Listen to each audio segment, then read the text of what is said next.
With days left in office, Governor Wolf is calling on the Pennsylvania Assembly to pass legislation extending the statute of limitations for survivors of childhood sexual abuse. He's asking lawmakers to hold a special session that could end the years-long saga to get the issue on the ballot. For years, Republican Representative Jim Gregory and new independent House Speaker Mark Rozzi have teamed up on a single issue, hoping to give survivors of childhood sexual assault their day in court through a constitutional amendment.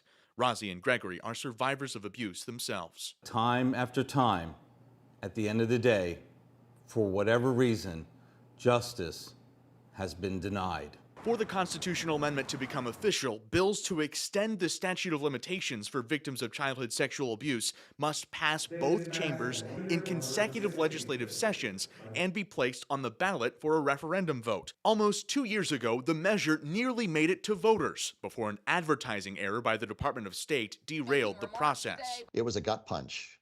I was emotional. I was upset.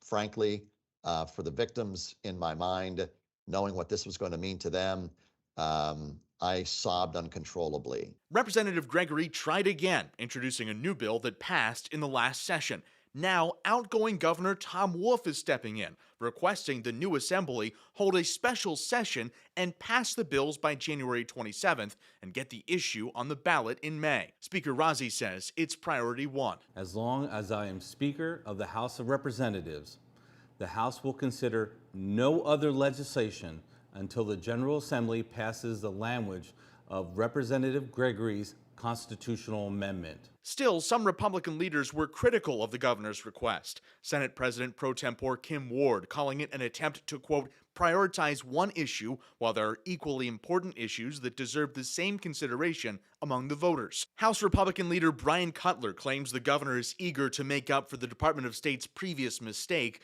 but says, quote, it is not in the best interest of the Commonwealth to do this work in special session where we are required to only work on a single issue. Nothing is certain in any of this, as we have had to learn the hard way. But I am hopeful that I never have to take a call like the one I had 2 years ago, and that the one today comes to fruition. The deadline to add constitutional amendments to the May ballot is February 1st.